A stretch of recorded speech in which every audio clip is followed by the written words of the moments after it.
খুবই নরমালভাবে 10 মিনিটের ভিতর কিভাবে সুজির হালুয়া বানানো যায় এটি আজ আপনাদের সাথে আমি শেয়ার করব। তারপর শেয়ার করব ব্যালকনির বাগানটা ঈদের ছুটিতে আসার পর কি অবস্থা হয়েছে আর কিভাবে পরিষ্কার করছি। হ্যালো এভরিওয়ান, আসসালামু আলাইকুম, সবাইকে ওয়েলকাম করছি লিফিস ফ্যামিলি ব্লগে। আই হোপ আপনারা অনেক অনেক ভালো আছেন। আপনাদের দোয়া ও ভালোবাসায় আমরা অনেক অনেক ভালো আছি। তারপর দেখেন ব্যালকনির বাগানের কি পরিস্থিতি, গাছগুলো সব শুকিয়ে আছে, আবার কিছু কিছু গাছ আছে এমন হয়েছে ফুল ধরেছে বা ফল ধরে নাই এমন হয়ে আছে বা শুকিয়ে গেছে। দেখেন এই বাঙ্গি গাছটায় কত সুন্দর ফুল ধরছে, মনে হয় যে এটি ফল ধরবে, কিন্তু না, এটির মাথাও শুকিয়ে গেছে। বাসায় না থাকায় পানি না দেওয়াতে এ অবস্থা হয়ে গেছে। ব্যালকনির সবজি গাছগুলো কিন্তু অনেক সুন্দর হয়। আমি এবার একটা বোম্বাই মরিচ গাছ থেকে অনেকগুলো মরিচ খেয়েছি। আর এই যে দেখলেন না কিছু গাছ দেখালাম, এগুলো বড় বড় বেগুন গাছ ছিল। এই বেগুন গাছগুলো আমি উঠিয়ে ফেলেছি। বেগুন গাছগুলোই বেগুন ধরছে না। তারপর এখানে দেখেন কিছু মরিচ গাছ লাগিয়েছিলাম, সেটিও আমি উঠাই ফেললাম। এভাবে সকল গাছগুলো আমি উঠিয়ে পরিষ্কার করে আবার ব্যালকনিতে কিছু গাছ লাগানোর চেষ্টা করব।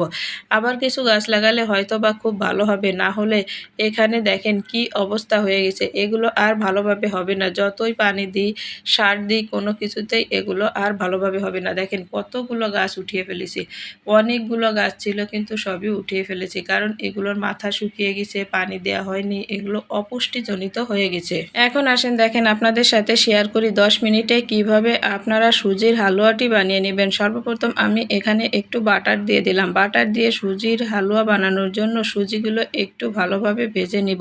বাচ্চারা যখন বায়না করে সুজির হালুয়া খাওয়ার জন্য, তখন ঝটপট এভাবে 10 মিনিটে আপনার সুজির হালুয়া বানিয়ে নিতে পারেন। আমার ভিডিওটি যদি আপনাদের একটু হলেও কোথায় ভালো লাগে প্লিজ সাবস্ক্রাইব করে দিন। এখন আমি সুজিগুলো একটু হালকা ভেজে নেব।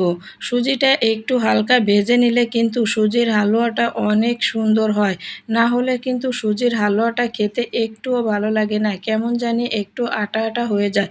এর জন্য সুজির হালুয়াটা আমি বানানোর জন্য সুজিটা একটু ভেজে নিব। ভেজে নিয়ে তারপর আস্তে আস্তে একটু পানি দিয়ে দিব, কারণ আমি এখানে লিকুইড দুধ ইউজ করব না, এর জন্য পানি দিয়ে দিব। পানি দিয়ে তারপর এখানে আমি গুঁড়া দুধ ইউজ করব। এর জন্য ঝটপট বানানোর জন্য আমি এখানে আলাদাভাবে আর গুঁড়া দুধ গুলিয়ে নেওয়ার প্রয়োজন মনে করিনি। মনে করছি যে পানি দিয়ে তাড়াতাড়ি এর ভিতরই আমি গুঁড়া দুধ দিয়ে তাড়াতাড়ি এটি রান্না করে নেব। যেহেতু আমি 10 মিনিটের ভিতর এটি রান্না করব, এর জন্য আর আলাদা করে গুঁড়া দুধ গুলিয়ে নেওয়ার প্রয়োজন আমি মনে করিনি। তারপর গুঁড়া দুধ দিয়ে দিলাম। এখন দিয়ে দিব একটা এলাচ আর দিয়ে দিব চিনি।